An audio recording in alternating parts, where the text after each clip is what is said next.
Take the vision stress test, 7:30 Saturday night.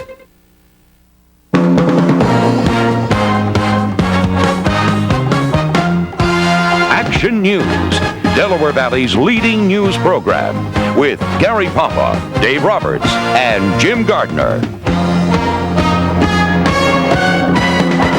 Thursday night, a well-known disabled woman is critically injured in Atlantic City. And Monica Lewinsky's father is breaking his silence on the Clinton intern controversy. But the big story on Action News tonight is the arrests of two men who allegedly intended to launch their own biological war with the deadly germ anthrax. 46-year-old Larry Wayne Harris of Ohio and William Levitt of Las Vegas were arrested late last night. They were charged today with possessing anthrax for use as a weapon. Tonight, officials say that they plotted to attack the New York City subway system. The FBI arrested the men as they approached a laboratory building in Henderson, Nevada, where they were allegedly going to test the strength of the anthrax. Lawmen have wrapped their car in plastic, and tests will try to determine if the material inside was in fact anthrax. Anthrax normally afflicts animals, but it can be produced in dry form suitable for weapons, and even microscopic amounts can kill people. The FBI says residents of the Las Vegas area should not worry. Right now, I can tell you there is no evidence of any contamination anywhere in this community as a result of this investigation. Again, our primary concern all the time was the safety of the community. Ironically, Larry Wayne Harris was interviewed just last week by Diane Sawyer for next Wednesday's primetime live program on how easy it is to get germ weapons. Harris was arrested in 1995 and later pleaded guilty to illegally obtaining bubonic plague bacteria through the mail. Harris says he was just trying to develop defenses against biological warfare. He told Sawyer that bacteria are easy to get, and with them, it's easy to kill. You're a very small container, 5-gallon, it's no big deal, 5-gallon container of anthrax, sprayed going up the city, sprayed over Manhattan here. Within 48 to 72 hours, you're looking at 400,000 to 500,000 people. By the way, Harris says he is a member of the Aryan Nations. He has also written a book called Bacteriological Warfare, a Major Threat to North America. As we reported, the FBI says the Nevada suspects had their sights set on the New York City subway system. No doubt the prospect of an attack like that has to send chills up the spines of officials at SEPTA. Well, let's go live to Action News reporter Dan Cuellar, who has looked into that tonight. Dan? That's right, Jim. And as it turns out, since the summer, a multitude of city agencies, including Hazmat 1 here at Engine 60, Ladder 19, have been training on how to deal with a chemical, biological, or even nuclear terrorist attack. It's all part of a relatively new federal program. And the subways, of course, would be one of the areas of concern.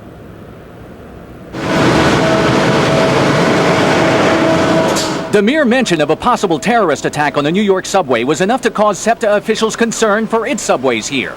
I think I would say to you that we are constantly watching it. When something like that happens, we go to a higher state of alert, but that's as much as I would like to say at this point. To be sure, Philadelphia is not presently in a state of alert. What we do know is that SEPTA officials have been monitoring the situation, as have other agencies. They're more prepared to address such an attack thanks to a federal training program that began here last summer. They are better prepared to identify them, to treat them, and to expose criminals like occurred today. Dr. Richard Hamilton, an expert on chemical and biological weapons, is one of the instructors who has been traveling across the country training medical, emergency, and law enforcement personnel about the dangers of such agents as anthrax, an agent which is dispersed as an invisible cloud because the molecules are so minute. The symptoms caused by exposure do not appear right away. And there's more. Our concern about an agent like anthrax or some of the others is that the first few days of the effects would appear as if we had a bad influenza epidemic. People were becoming very ill.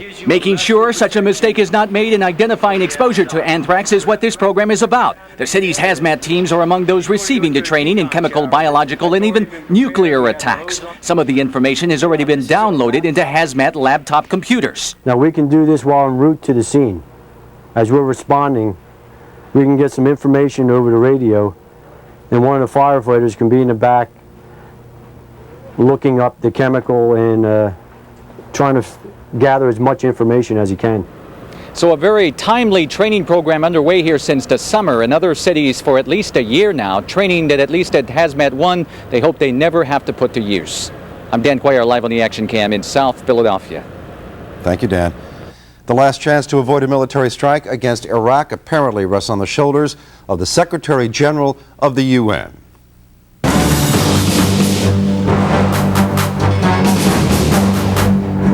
Kofi Annan is now in Paris, but he is due to arrive in Baghdad tomorrow for weekend talks with Saddam Hussein.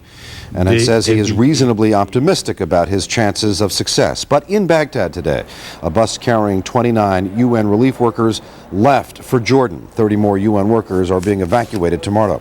More American troops have arrived in Kuwait. These soldiers are from Fort Stewart, Georgia. They have been charged with preparing hundreds of M1 tanks for possible action. The tanks have been kept here since the Persian Gulf War. In Washington, President Clinton announced today that he has asked Vice President Gore to postpone his trip next week to South Africa. In the coming days, I want my full national security team on hand to take part in our deliberations and decisions on this vitally important issue. Clinton said he hopes Kofi Annan's mission is successful, but if not, the U.S. is prepared to act. More developments today in the White House intern controversy. One of President Clinton's closest aides and confidants, Bruce Lindsay, testified for the second day before the Kenneth Starr grand jury. And again, there was conflict over what the prosecutors could ask. The White House is trying to avoid a Watergate-style fight over the use of executive privilege. The theory would go that the President of the United States must be able to talk to his advisors in confidence, and those conversations must be kept private. But the White House fears that invoking executive privilege would make it appear like Clinton is stonewalling. Meanwhile, Monica Lewinsky's father has broken his silence. He gave his first television interview to Barbara Walters. Walters wanted to know about reports that Vernon Jordan saw Monica Lewinsky 4 times and talked to her a half dozen other times on the phone, trying to get her a job at Revlon in New York. Walters asked Bernard Lewinsky why someone like Vernon Jordan would be trying so hard to help his daughter find a job. Telling us that because she was transferred to the Pentagon from the White House and they had promised her to bring her back at a later time, they were going to help her find another job elsewhere. Bernard Lewinsky says he figured that Jordan was just being nice. The entire interview with Monica Lewinsky's father will be broadcast tomorrow night on 2020 at 10 o'clock here on Channel 6. A disabled woman who has been a longtime fixture on the Atlantic City boardwalk is fighting for her life tonight. Celestine Tate is a quadriplegic who has played her electronic keyboard with her mouth in front of passing crowds on the boardwalk for years, even making an appearance on the Oprah Winfrey Show. Well, tonight she is in critical condition after the gurney she uses for transportation was struck by a taxi and another car along Pennsylvania Avenue near Mediterranean. Tate was rushed to Atlantic City Medical Center, City Division. No charges have been filed against the drivers. The Board of Education in Delran, New Jersey has voted to fire Principal Stephen Davidson. Davidson has been charged with possessing child pornography. A large crowd of parents turned out tonight to make sure that Davidson was gone for good and that he could not re-enter the intermediate school building even though he is out on bail. They were assured he cannot. Davidson surrendered to police Tuesday after pornographic pictures of children were allegedly found in his office last week. He resigned from his job last week, then changed his mind tonight, but the board fired him anyway, and that gentleman is Bruce Smith. He will serve as principal for the rest of the year. This was the scene Tuesday at Overbrook High School in Pine Hill, Camden County. Officials evacuated 1,800 students when someone called in a bomb threat, and in fact, police found a phony bomb look-alike on the roof. Police have now arrested 5 students and are looking for one more in connection with the bomb scare. Another bomb scare today, the 17th one this year, and police say it was the work of a copycat. Action News was at Ocean County Superior Court in Toms River today. That's where 15-year-old Sam Manzi was brought to a pre-arraignment hearing. Bail was set at $500,000. Manzi is charged with the rape and murder of 11-year-old Eddie Werner in Jackson Township last September. Manzi kept his head down and only nodded when the judge asked him if he understood what was going on. Manzi will be tried as an adult for the murder of Eddie Werner, as Werner was going door to door selling holiday candy for his school. In Trenton today, Eddie Werner's father, Edward Werner, joined a group of lawmakers who will consider a bill to ban door-to-door selling by children. Said some of the lawmakers, society has changed so much now that it's no longer safe to sell things door-to-door. Also there, Maureen Kanka. The murder of her daughter Megan sparked a dramatic burst of lawmaking nationwide to protect children. Police have released these new composite sketches tonight of the man wanted for trying to abduct a toddler from a Bucks County market. Police say this man grabbed the 14-month-old boy in the parking lot of Redner's Market in Richland Township Monday night, but the strap holding the youngster in the shopping cart thwarted the attempt. If you have any information about this man, a man who looks like that, call Pennsylvania State Police. Soon-to-be Police Commissioner John Timoney has concluded his two-day whirlwind introduction to Philadelphia and many of its most influential people.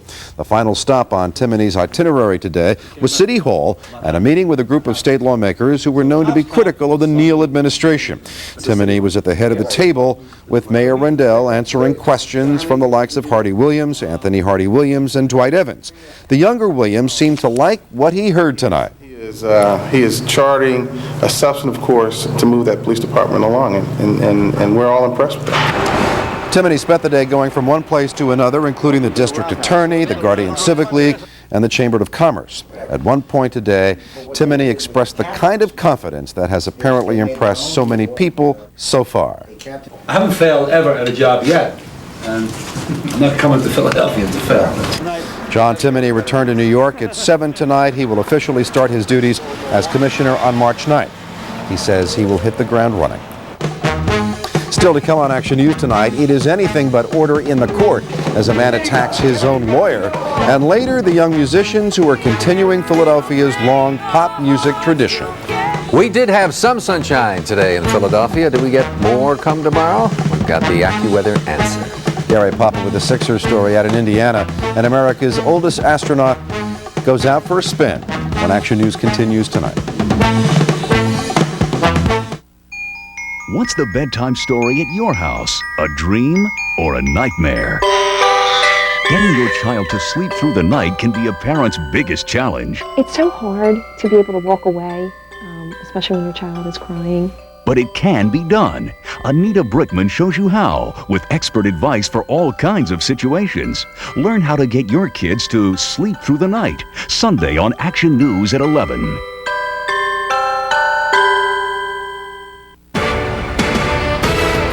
Hi everybody, I'm Wally Kennedy. Tonight we really mix it up and talk about everything from whether or not we should go to war with Saddam to the new Love Boat captain. It's on Philly After Midnight, right after Politically Incorrect. Orion Pictures proudly presents The Return of Yuli's Gold, starring Academy Award nominee for Best Actor and Golden Globe winner for Best Actor, Peter Fonda. Yuli's Gold, rated R. Back in theaters this Friday. Four-Wheeler Magazine's pickup truck of the year is Toyota Tacoma 4x4. Got it? And now, a great Tacoma lease makes it your best time to see a Toyota dealer. Get it? You will. Lease a Tacoma 4x4 now for a low $159 a month, including air conditioning, radio cassette, sport value package. Or take a look at a 4Runner. 4Runner versatility and Toyota quality offer unbeatable Toyota value. Got it? Get it now. See your Toyota dealer for your Toyota deal. We think there's an unknown life form on this spacecraft. You want to come with me? Sphere is breathtaking. Look at the size of that thing. Heart-stopping. Thrilling. He didn't tell you what's inside the sphere, did he? Director Barry Levinson brings the terror of Michael Crichton's novel to the big screen. I'm not gonna die here. Dustin Hoffman, Sharon Stone, and Samuel L. Jackson. And it's beautiful. Sphere. Rated PG-13. Now playing at a theater near you. A violent outburst today in a courtroom in West Palm Beach, Florida. Convicted murderer Hector Rivas attacked his own lawyer. He was quickly surrounded by guards and bailiffs. Rivas is being tried on charges he escaped from a Florida prison facility 3 years ago, sparking a major manhunt. Rivas had asked for a new attorney minutes before he exploded. The attorney was not hurt. An 18-month-old Florida boy is in critical condition tonight after his mother allegedly threw him out a speeding car and into a grassy highway median. The child suffered several broken bones. The 30-year-old mother told police, quote, she would rather have her child dead than in this world. She has been charged with attempted murder and aggravated child abuse. Philadelphia fire crews responded to the call of a building collapse in Strawberry Mansion tonight. It happened at the Triumph Church at 2030 Ridge Avenue. Authorities say a 20 by 60-foot section of the church collapsed. The building was cordoned off and officials with the Department of Licenses and Inspections were called in to look at the property. Fortunately, nobody was hurt.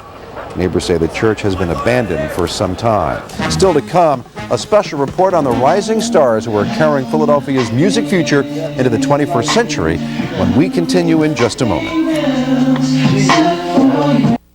ABC Late Night tonight. On Nightline, when the media smell blood, it's tough to get a foreign policy back in focus. And on PI. You'd rather have a compromised and desperately horny Bill Clinton. Well, actually, the truth is nobody wants to see Al Gore. Nightline and Politically Incorrect with Bill Maher tonight. The press praised it. Luxury car companies feared it. The public adored it. Now it's about to happen all over again. Presenting the new Nissan Altima. Enjoy the ride. Hello, I'm Rick Williams. And I'm Monica Melpass. Tomorrow morning on Action News, your weekend preview in TGIF. Plus, meet the new music sensation from Down Under, Savage Garden. For the latest in news, weather, and traffic, watch Action News tomorrow at 5:30 a.m. Super Saturday. If you like to shop, you'll love Kohl's this Saturday. It's a super day to save. Kohl's. For one day only, you'll get super savings throughout the entire store. That's more like it. Save on Lee jeans. Save on selected athletic apparel. Save on all 14-karat gold chains, diamonds, and gemstones. Super Saturday. For super savings, come to Super Saturday at Kohl's. Super Saturday. Kohl's. Hawaii. Paradise to tourists, hell to rental cars. We'd be crazy to test our all-new Kia Sophia in this rental fleet. I don't need insurance. But we did it anyway. It's okay. It's a rental. I don't need a map. What constitutes an act of God? And selling for under 10 grand? Maybe this really is paradise. What you did to my car? Kia. It's about time everyone had a well-made car.